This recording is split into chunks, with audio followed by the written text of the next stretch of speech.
우리는 지금 부활의 의미를 살펴보고 있습니다.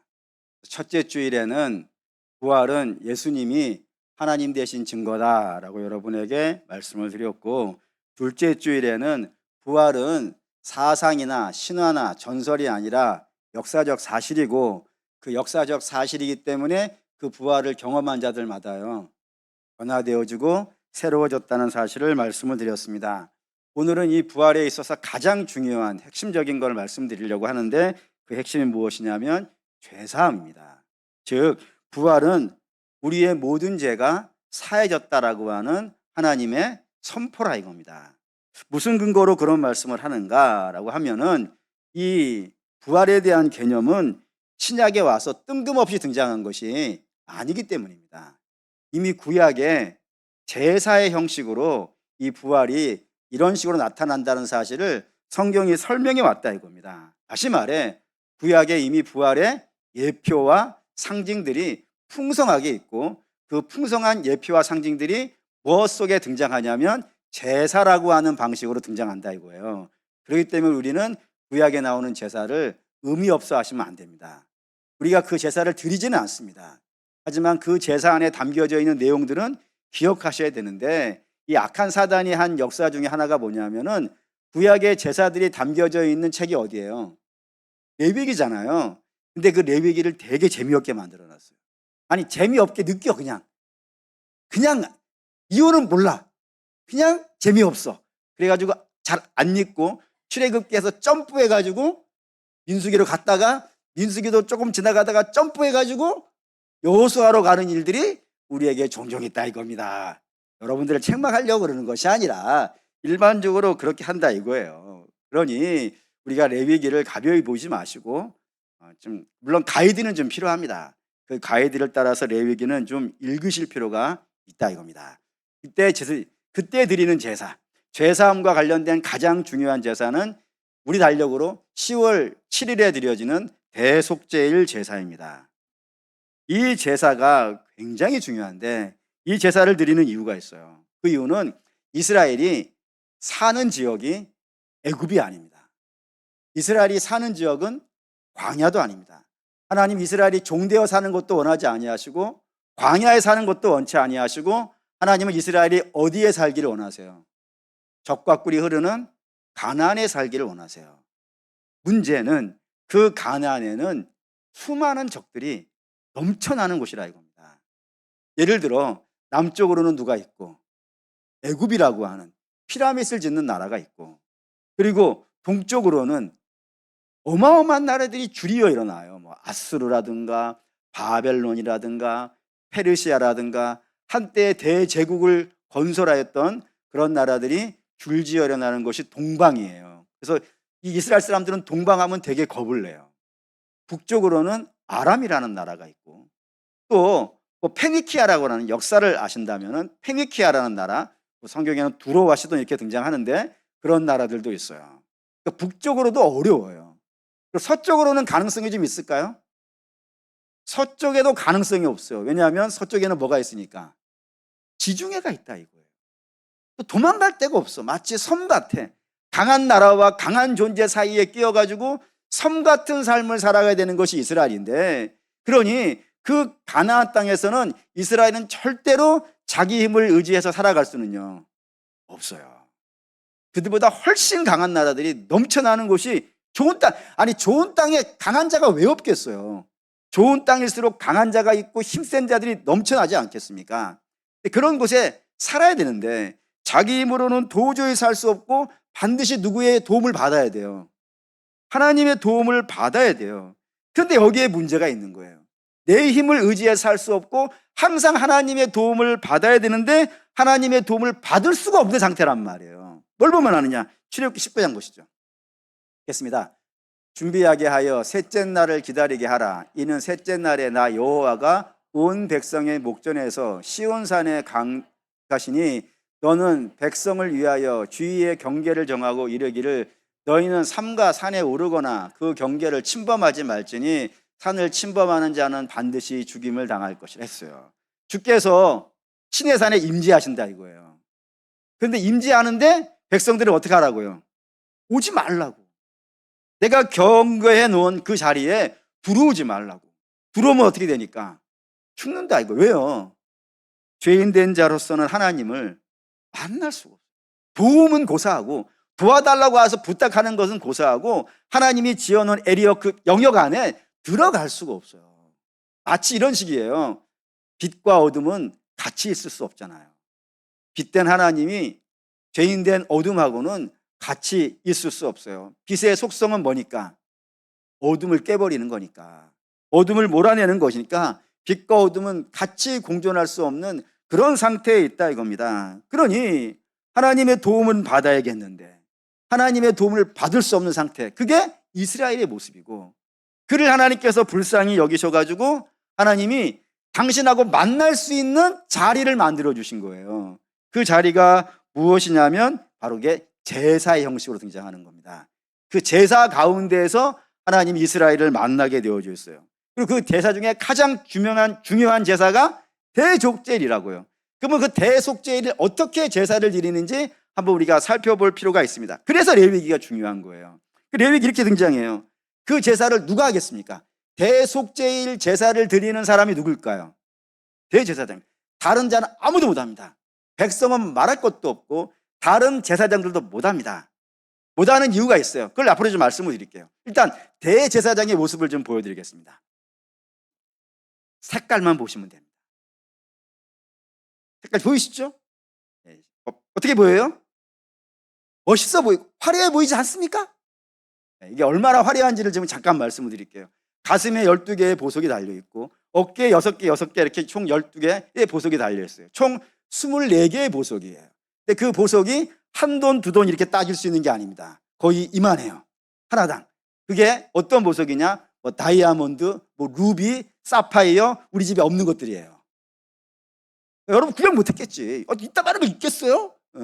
그래서 저게 어느 학자가 가격을 계산했어요. 저 보석의 크기에 따라 오늘날의 시세로 계산했는데 시세에 따라 약간 변동이 있지만 대체로 한 여기 12개, 여기 6개, 12개, 24개가 약 30억 정도 된다고 봐요. 그리고 저기 중간중간 노란색으로 보여지는 것이 다 금입니다. 금띠를 둘렀는데 그 금띠의 가격이 1억입니다. 그리고 저 염료 파란색만 이렇게 들여놨잖아요. 그 염료가 뭐 지금은 굉장히 쉬운 염료지만 저게 지금부터 한 4,000년 가까이 되는 기간의 염료니까 비싸겠죠. 우리나라가 왜 백이민족이에요? 염색을 못하니까 백이민족이지. 염색할 줄 알면 아니 염색해가지고 입는 게 낫지 않겠어요? 청바지 얼마나 좋아요. 아무 데나 앉아도 되고. 흰바지는 어때요? 더러워진 거 뻔히 아는데도 불구하고 흰바지 입는 이유가 뭐예요? 염색이 비싸기 때문에 그래요. 저 염색료가 2억이에요.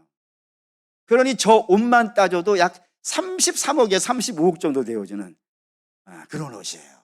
우리 집에 많이 있어요. 아니란 말이에요. 없는 옷이야. 거기에 희소성도 있잖아요. 희소성과 예술성은 값으로 따질 수 없을 만큼 대단한 옷이에요. 왜 저렇게 입냐면 하나님을 섬기는 자의 영광을 설명하고 싶어서요. 얼마나 영광스러운가. 그런 영광을 설명하려고 저런 영광스러운 옷을 입어요. 사치를 부리려고 하는 것이 아니고. 근데 대속제일에는 저 옷을 벗어요. 벗고 이렇게 입어요. 거룩한 세마포 달랑 이거 입어요. 물론 저것이 거룩을 상징하는 의미도 되어지지만 더 중요한 의미는 저 세마포 옷이라고 하는 것은 죽은 자가 입는 옷이에요. 죽음을 상징하는 옷이에요. 대제사장이 자기의 영광스러움을 다 버리고 죽은 자의 모습이 되어 이 지성소 하나님 앞에 대속제일을 드립니다.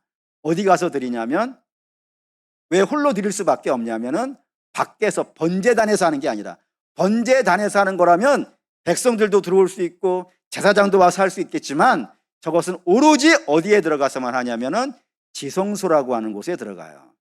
성전이 있는데 성전에는 방이 2개가 있습니다. 하나는 성소라는 방이 있고 또 하나는 지성소라고 하는 방이 있는데 성소 안에는 제사장들이 들어가요. 제사장은 누구나 들어갈 수 있어요. 당연히 대제사장도 들어가죠. 근데 그 내실이라고 불리는 외실 말고 내실이라고 불리는 지성소에는 오로지 대제사장밖에 들어갈 수가 없어요. 왜냐하면 거기는 어느 영역이니까 하나님의 임재하시는 곳이라고요. 아까 시내산 봤죠? 하나님이 정해놓은 에리아 안에는 들어오지 말라. 죽는다. 그런 선포가 되어져 있는 것이 저 지성소이기 때문에 들어갈 수가 없어요. 대제사장도 못 들어가요. 아무도, 죄인된 자는 아무도 못 들어가요. 그런데 하나님이 이스라엘을 도와주시려면 어떻게 된다고요? 죄사함을 해야 된다고요. 죄사함을 하려면 어느 안전으로 들어와야 돼요? 하나님 앞으로 들어와야 된단 말이에요. 그래서 딱 하루만, 대속죄일이라고 불리는 딱 하루만 이 지성소를 열어주시는데, 들어갈 때 그냥 들어가면 안 된다 이거예요. 반드시 누가 들어가야 돼요? 죽은 자가 들어가야 돼요. 산 자는 못 들어가요. 왜? 죽으니까. 그래서 대제사장은 죽음의 성물을 2개 갖고 들어간단 말이에요. 첫 번째는 저 옷이 죽은 자의 옷이라면서요. 죽음을 상징하는 거라면서요. 그래서 죽은 자의 모습으로 가는 거예요. 또 하나는 그가 들고 가는 게 있어요. 뭘 들고 가겠어요? 피를 갖고 들어가요. 피도 뭐예요? 죽음이에요. 그러니까 죽은 자로 들어가는 거예요. 세마 죽은 자의 옷을 입고 죽은 자의 피를 들고 하나님 앞에 죽은 자의 모습으로 들어가더라 이겁니다. 들어가서 그 피를 부어요. 어디에 부을까요? 법궤라고 하는 곳에다 부어요. 법궤가 하나님의 임재를 상징하는 것인데, 하나님의 임재를 왜 법궤를 하나님의 임재를 상징하냐 그러면, 법궤는 2가지 영역으로 되어 있어요. 하나는 우리가 흔히 말하는 법궤, 상자가 있어요. 상자가 언약궤라고 하는 상자가 하나가 있고, 그 위에 덮는 뚜껑을 부르는 이름이 따로 있어요. 그 뚜껑을 속죄소라고 불러요. 속죄소라고 하는 것은 죄를 속하는 장소라는 뜻이에요. 그리고 다른 표현으로는 시은자라고 불러요. 베풀 시자에 은혜 은자에 자리 자자 해가지고 시은자, 은혜를 베푸는 자리라는 그런 이름의 뚜껑이에요. 그 중에서 피는 어디다 부을까요? 속죄소 뚜껑에다가 부어요. 뚜껑에다가 부어요. 그럼 왜 뚜껑에다가 부을까요, 여러분? 그 저기 위에, 뚜껑 위에 있는 천사를 여러분들이 주목하실 필요가 있어요. 천사들이 날개를 이렇게 맞대고 있다고요. 맞대고 있으니까 고개는 어떻게 되겠어요? 밑을 보고 있겠죠. 그럼 밑에 뭐가 있길래? 그게 중요해요. 사랑하는 우리 믿음의 성도 여러분, 이 원래는 하나님의 임재를 상징하는 곳이 속죄소이기 때문에 원래는 누구를 조각해놔야 되냐면 하나님을 해놔야 돼요. 근데 이스라엘은 하나님을 형상으로 만들 수가 없어요. 우상 숭배가 돼요. 그래서 하나님의 임재를 설명하긴 해야겠는데, 이 자리에 하나님이 임재하신다는 걸 설명을 해야겠는데, 하나님은 그릴 수 없고 대신 그래서 뭘 갖다 붙여놓은 것이냐면 천사를 갖다가 붙여놨다고요. 그래서 상징적으로는 천사를 해놨지만 내용적으로 본다면요, 하나님이 그 위에서 아래를 바라보는 거예요. 그럼 그 아래에 뭐가 있냐 이거예요. 궤 안에 3가지가 들었어요.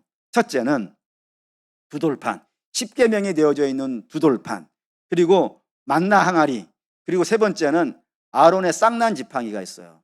이 3가지 성물이 저 궤 안에 들어있는데, 이 3가지 성물은 전부 이스라엘의 죄를 상징하는 것들이에요. 예전에 설교를 했는데 오늘 이걸 하면은 점심을 못 드실 거기 때문에 다음에 또 기회 있으면 하시고, 어쨌든 이스라엘의 죄를 상징하는 성물 3개가 들어있어요. 그 성물을 하나님이 보시는 거예요. 그럼 보면 어떻게 되겠어요? 하나님 보시면 어떻게 되겠어요? 망하지 뭘. 하나님 죄를 용납하시지 않는 분이 이거 아니겠어요. 그러니까 하나님이 그 죄를 못 보게 하기 위해서 뭐를 해버린 거예요? 뚜껑을 덮어버린 거란 말이에요. 그게 속죄소예요. 하나님 못 보시도록. 그런데 그 궤를 덮는 것만으로 하나님이 죄를 못 보시겠는가? 그게 아니고 반드시 거기에다 뭐를 뿌려야 된다고요? 피를 뿌리는 거예요. 그래서 피는 뭐니까? 죄사함이니까. 피 흘림이 없으면 죄사함이 없으니까 하나님이 그 이스라엘의 죄를 사하시기 위하여서 그 위에다가 피를 뿌려라 라고 한단 말이에요. 그게 피를 뿌리는 장소에서 거기가 속죄소예요. 저 위에서, 저 뚜껑에서 용서함이 있어요. 궤 안에 있는 게 아니고, 궤는 이스라엘의 죄를 상징하는 것이고, 그거를 덮고 피를 뿌려서 하나님이 보시지 않도록. 그래서 여러분 이런 표현 있잖아요. 죄의 가리움을 받은 자가 어떤 자라고요? 복 있는 자라고. 그러니까 하나님 피를 뿌려서 죄를 가려주시는 거예요. 그러면 이제 뭐가 되겠어요? 하나님 만날 수가 있는 거예요, 거기서. 그런데 여러분, 여기서 중요한 게 있어요. 거기다가 피를 뿌리는 것은 누가 할 수 있어요? 제사장이 할 수 있죠. 대제사장이. 근데 그 죄를 용서하는 거는 대제사장이 가서 하나님 용서해 주십시오라고 하면은 하나님이 의무적으로 용서해 주셔야 돼요? 안 용서해 주실 수도 있어요. 맞죠? 맞잖아요. 하나님 용서해 주세요라고 내가 구할 수는 있지만 그 용서를 하나님 받으셔가지고 그래 내가 용서해 줄게, 이거는 누구 마음인 거예요? 하나님 마음인 거예요, 여러분. 그러니 이스라엘의 대제사장이 하나님께 들어갔어요. 들어가서 하나님 용서해 주세요라고 피를 뿌리면서 기도했는데 하나님이 안 돼 라고 해버리면요, 대제사장은 어떻게 되겠어요? 죽는 거지. 왜? 그가 대제사장이긴 하지만 그는 뭐니까? 죄인이니까. 그러니까 산자로 들어가서 죽은 자로 나오는 거예요. 하나님 용서해 주시지 않으면. 그런데 하나님이 이스라엘의 죄를 용서해 주셨어요. 그러면 대제사장은 어떻게 되겠어요? 살지. 살았으니까 어떻게 하겠습니까? 밖으로 나오는 거예요. 그러니까 백성들이 봤을 때는 그 내용이 아무것도 보이지 않아요. 안에서 어떤 일이 벌어졌는지는 지성소 안에서만 일어난 거니까 아무것도 못 봤어요. 근데 대제사장이 흰옷 입고 피를 들고 들어갔다가 걸어서 나오고 있는 거예요. 그러면 그것만 보고 백성들은 뭐를 알 수 있는 거예요? 하나님이 우리를 용서해 주셨구나 라고 하는 선포가 되어진단 말입니다. 그럼 그 선포가 되어지면 어떻게 되겠어요? 그때부터 축제가 벌어지는 겁니다. 지금 힘들고 어려워요. 고난도 많고 고통스러운 일도 많아요. 하지만 이제는 하나님이 우리를 용서하셨고 하나님이 우리와 용서하셨다는 것은 이제 하나님과 우리의 관계가 회복되어진 거 아니겠어요? 이거 봅시다. 이사야 59장 1절 2절 읽겠습니다. 여호와의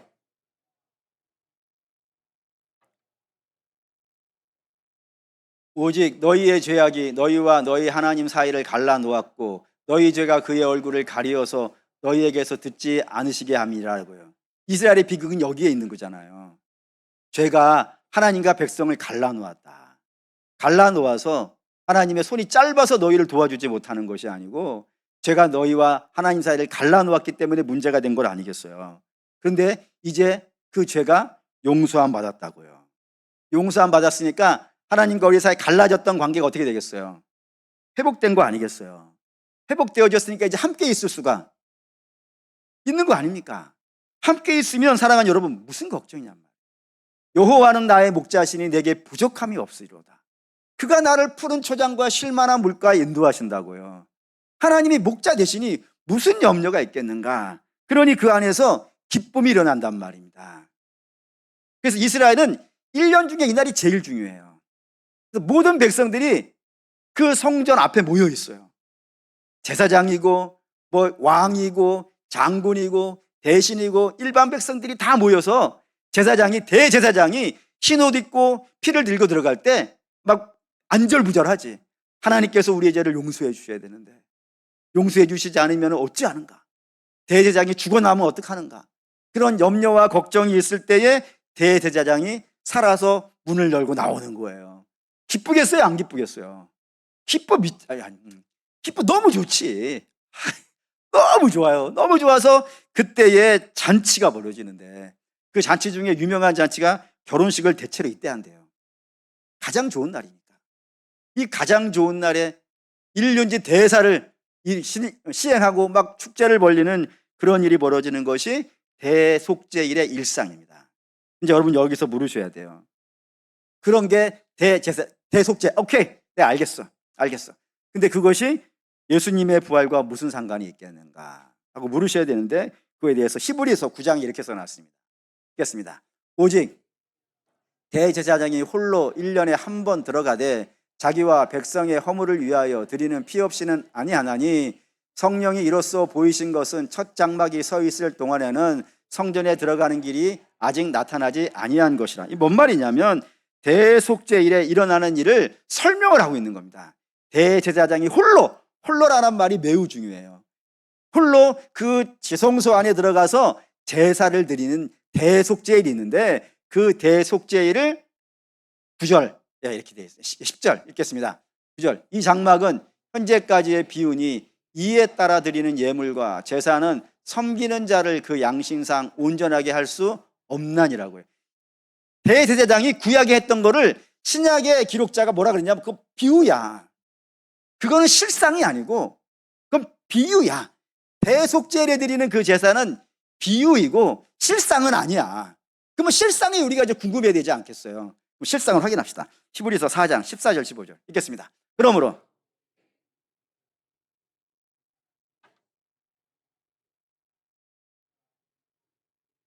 잡을지어다. 우리에게 있는 대제사장은 우리의 연약함을 동정하지 못하시리가 아니요 모든 일에 우리와 똑같이 시험을 받으신 이로되 죄는 없으시다 했습니다. 여기에 우리의 대제사장이 있다고요. 구약의 대제사장이 아니라 자기의 허물을 갖고 있는 대제사장이 아니라 그 허물과 죄가 없는 우리의 대제사장이 계시다고요. 그분이 누구라고요? 예수님이라고. 그분이 제사를 홀로 드리는 거예요. 홀로. 보시죠. 9장 11절에서 14절 읽겠습니다. 그리스도께서는 장래 좋은 일의 대제사장으로 오사 손으로 짓지 아니한 것 곧 이 창조에 속하지 아니한 더 크고 온전한 장막으로 말미암아 염소와 송아지의 피로 하지 아니하고 오직 자기의 피로 영원한 속죄를 이루사 단번에 성소에 들어가셨느니라. 염소와 황소의 피와 및 암송아지의 죄를 부정한 자에게 뿌려 그 육체를 정결하게 하여 거룩하게 하거든 하물며 영원하신 성령으로 말미암아 흠없는 자기를 하나님께 드린 그리스도의 피가 어찌 너희 양심을 죽은 행실에서 깨끗하게 하고 살아계신 하나님을 섬기게 하지 못하겠느냐라고요. 우리의 대제사장 되신 예수님이 홀로 누구의 도움도 받지 아니하고 뭐 천사고 구약에 있는 이스라엘의 대제사장이나 수많은 제사장이나 뭐 유명한 사람이나 뭐 대단한 사람이나 어마어마한 군중이나 다 몰고 가는 것이 아니라 홀로 당신이 하나님의 존전 안으로 들어간다고요. 존전 안으로 들어갈 때 반드시 두 가지를 가지고 들어간다 했잖아요. 하나는 뭐예요? 세마포 옷을 입고, 그러니까 예수님은 세마포 옷을, 죽은 자의 옷을 입고 들어가시는 것이고, 또한 피를 갖고 들어가는데 그 피는 짐승의 피가 아니고 누구의 피를 가지고? 자기의 피를 가지고 하나님 앞에 가서 제사를 드리는 거예요. 그게 예수님의 죽음이라고요. 단지 그냥 역사를 움직이려다가 안 돼가지고 죽은 한 위대한 위인의 얘기가 아니고 주께서 하나님 앞에 가서 제사를 지내야 되는데 이 백성을 위해서 속죄의 제사를 드려야 되는데 그 제사를 드리려면 반드시 당신이 죽어야 되는 거예요. 당신이 죽어서 죽은 자의 모습으로 흰 옷을 입고 자기의 피를 갖고 하나님 앞에 가서 제사를 드린다 이겁니다. 그때 그 제사에 드려진 모습 한번 보시죠. 요한복음 20장 11절 12절 읽겠습니다. 마리아는 울고 있더니 울면서 구부려 무덤 안을 들여다보니 흰옷 입은 두 천사가 예수의 시체에 누웠던 곳에 하나는 머리편에 하나는 발편에 앉았더라 했습니다. 마리아가 주의 무덤 안을 봤더니 열린 무덤 안을 봤더니 그 안에 주는 보이지 않고 뭐만 있더라고요? 천사만 있더라고. 저거를 요한이 그냥 쓰는 게 아니란 말이에요. 한번 보시죠. 요 모습을이에요. 요 모습으로 앉아있더라는 거예요. 들여다봤더니. 근데 저렇게 놓고 보니까 아까 본 것과 비슷한 게 있죠. 속죄소의 모습이에요. 천사가 머리맡과 발밑에 앉아있고 그리고 그 가운데 예수님이 누워있었단 말이에요. 피 흘리는 상태로 속죄의 옷을 입고 그 위에 누워서 피 흘리고 있었단 말입니다. 근데 거기에서 피 흘림으로 인하여 이스라엘의 모든 죄를요, 자기 백성의 모든 죄를요 사하신 것이지. 사하셨단 말이에요. 사하셨으면 이제 그 죄가, 모든 백성의 죄가 사하였다면 예수님이 저 안에 죽은 자의 모습으로 있으면 안 되겠죠. 왜? 죄가 용서되었다면 무덤 안에 있던 제사장은 어떻게 돼야 된다고요? 나와야 된다고. 속죄소에서 나와야 된다고. 예수님이 저기에 그대로 누워있으면 여러분 죄가 해결이 안 된 거 아니에요. 지금 하나님이 나 용서 안 해, 나 안 할 거야 라고 해버릴 수도 있는 거 아니겠어요. 보시죠. 고린도전서 15장 16절 17절 읽겠습니다. 만일 다시 살아나는 일이 없으면 그리스도도 다시 살아나신 일이 없을 터이요. 그리스도께서 다시 살아나신 일이 없으면 너희의 믿음도 헛되고 너희가 여전히 죄 가운데 있을 것이고. 예, 주가 살아나지 않았다는 것은 하나님이 용서하지 않았다는 거 아니겠어요. 용서하지 않았으면 우리의 죄는요 그대로 있을 수밖에 없는데 주가 나왔단 말이에요. 거기에서 대제사장이 지성소에서 살아나오는 것처럼 그거는 비유고, 예수님이 실제로 당신의 몸을 갖고 제사를 드린 이후에 그 죽음에서 당신이 걸어 나왔다 이거예요. 걸어 나왔으니까 이제 하나님께서 우리의 모든 죄를요 사하신 것 아니겠어요? 사하셨단 말이에요. 남김없이 깔끔하게 온전하게 하나도 없이 다 씻어 없애졌단 말이에요. 그럼 이제 우리에게는 뭐가 있겠어요? 축제지. 축제지. 왜요? 더 이상 하나님과 원수가 아닌 거예요, 여러분. 이제 원수가 아니라 하나님이 이제 원수 되었던 하나님과 우리의 사이가 뭐가 된 거예요? 이걸로 볼까요? 마태복음 6장 26절 읽겠습니다. 공중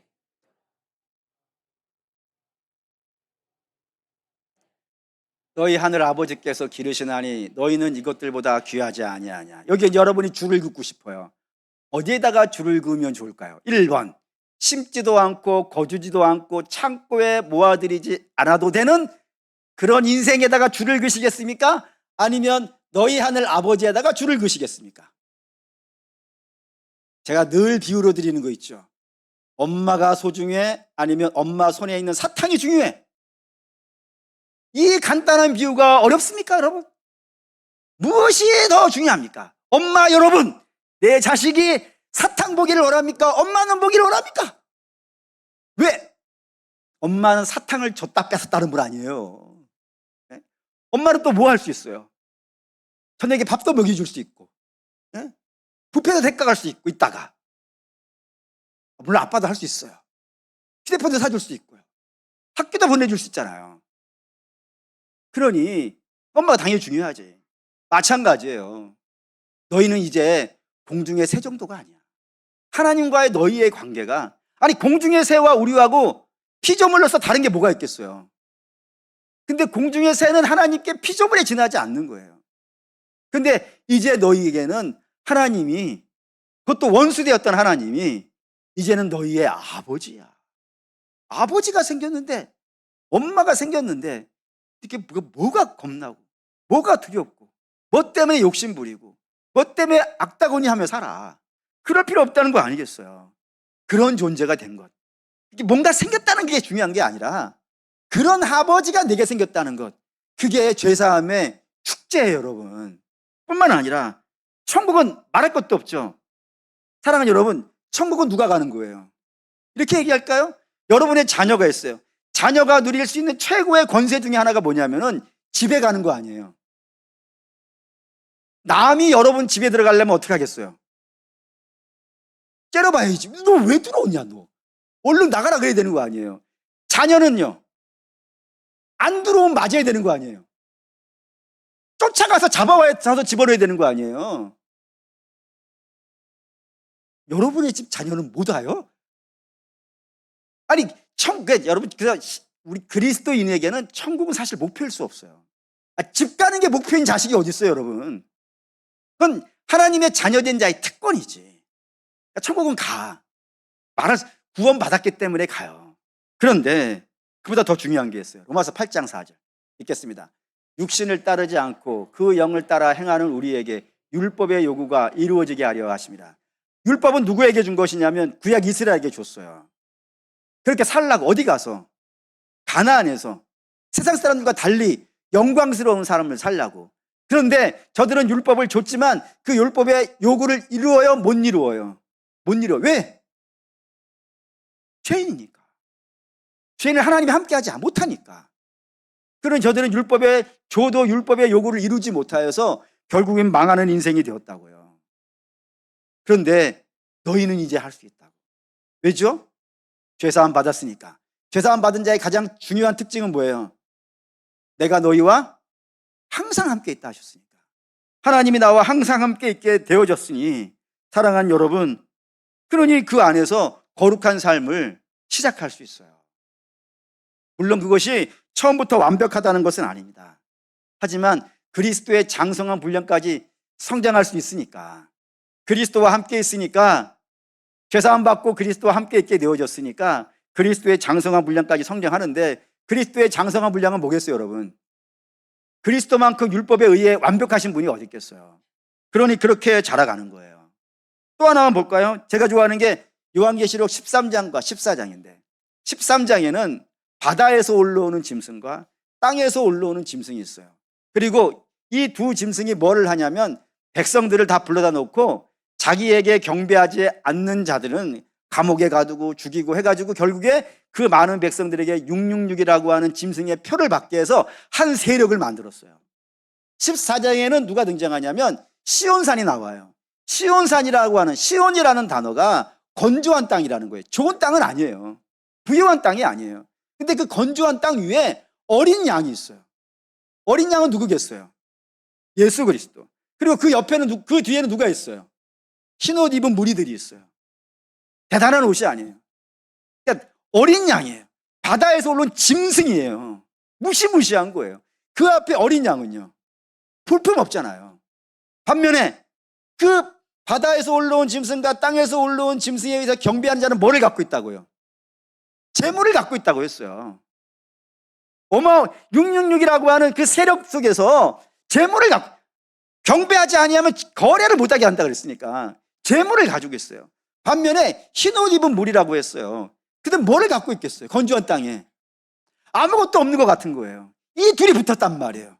짐승과 어린 양, 그리고 힘을 갖고 있는 세력과, 그리고 아무것도 없는 것 같은 성도, 그들이 붙었어요. 어떻게 되겠어요, 여러분?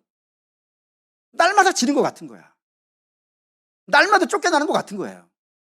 그래서 다윗도 쫓겨나고 바울도 쫓겨나고 늘 밀려나는 것 같은 거예요.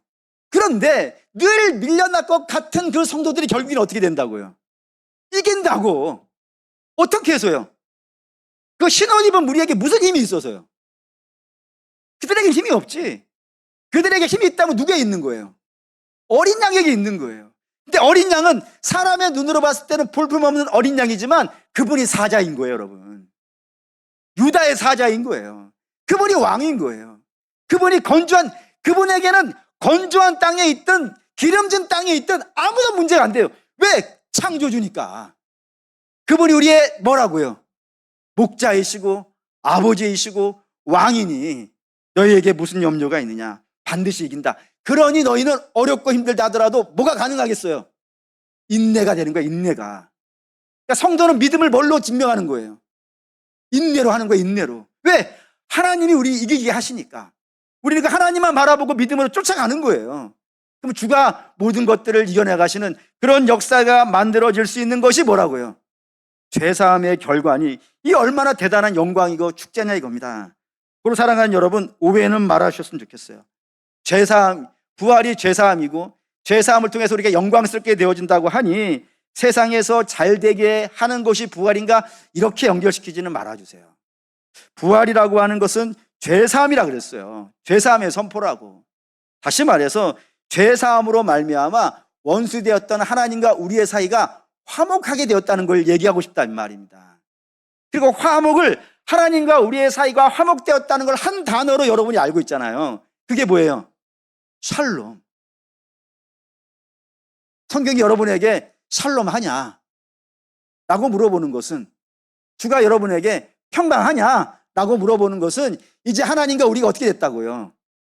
주의 죽으심과 주의 살아나심으로 말미암아 화목해졌다는 선포라 이겁니다. 그 화목을 이야기하고 싶은 거예요. 결론합시다. 구약의 대제사장이 지성소에 들어갔다가 살아나오는 것은 하나님이 이스라엘의 죄를 용서하셨다는 선포입니다. 마찬가지로 예수님이 무덤에 들어가셨다가 다시 살아나오시는 이 부활은 단지 그분이 대단한 하나님이다 정도의 의미로 맞춰지는 얘기가 아니라 그 주님이 살아나오심으로 말미암아 우리의 죄가 용서받았다는 선포라 이거예요. 고로 부활은 그야말로 기쁜 소식입니다. 우리의 죄가 사해졌고 이제 하나님과 우리가 화목하게 되어졌으니 이보다 더 좋은 소식이 어디 있겠어요. 고로 사랑하는 성도 여러분, 반드시 여러분들은 부활의 소식에 참여하실 수 있기를 바랍니다. 그런데 부활의 소식에 참여하기 위해서는 먼저가 있어야겠죠. 먼저는 뭐가 있겠어요? 뭐가 있어야겠어요? 여러분, 십자가 없는 부활을 보신 일이 있습니까? 십자가는 외면하고 부활만 나타나는 예는 없습니다. 반드시 부활에 참여하시기 위해서는 십자가에도 참여하셔야 됩니다. 주와 함께 죽고 주와 함께 사는 것이지 주와 함께 죽는 건 없고 주와 함께 사는 것은 있을 수 없습니다. 그러면 주와 함께 죽는 건 뭐겠어요? 우리의 죄인됨을 알고 회개하고 거듭나는 겁니다. 그게 필요합니다. 그래서 늘 제가 죄를 얘기합니다. 주의 빛이 비춰져야 죄인 줄 아니까. 죄를 선포해야 죄인 줄 아니까. 죄를 선포하지 아니하면 죄를 모르니까. 죄를 선포해서 우리의 연약함을, 사실은 나는 아닙니다. 누구보다도 내가 연약하다는 것을, 하나님 앞에 합당하지 않다는 것을 본인보다 더 잘하는 사람이 어디 있겠습니까? 그래도 잘 모르겠겠다 하면은 성령을 구하십시오. 성령의 빛 아래, 그 영광스러운 빛 아래 우리 연약함이 드러나는 게 여러분 복입니다. 그 복을 갖고 하나님 앞에 나가서, 이제는 말이죠, 예수의 피를 갖고 우리가 하나님 앞에 나갈 수 있단 말이에요. 예수의 피를 갖고 하나님의 지성소에 들어갈 수 있도록 휘장을 찢어주셨잖아요. 예수의 피를 갖고 주 앞에 나가서 우리의 죄를 자복하고 은혜를 구하십시오. 그러면 주께서 그 죄를 용서해 주실 것이고 우리는 새로운 피조물이 될 겁니다. 누구든지 그리스도 안에 있으면 새로운 피조물이라. 이전 것은 지나갔으니 보라 새 것이 되었도다 했어요. 새 것이 된 존재가 돼. 그게 부활에 참여하는 것이라 이겁니다. 그리고 부활에 참여하셨다면, 여러분 부활에 참여하셨다면 더 이상 패배자처럼 이 땅을 살지 마십시오. 죄 용서함 받은 자답게 사십시오. 하나님을 아버지로 믿고 마침내 반드시 우리를 승리하게 하실 그 주님을 바라보면서 오늘 우리는요, 이 세상 사람들과 욕심 돋고 경쟁하는 것이 아니라 거룩한 길을, 주님의 기쁨이 되는 길을 용기와 담대함을 갖고 살아가실 수 있는 저 여러분 되시기를 주의 이름으로 축원합니다.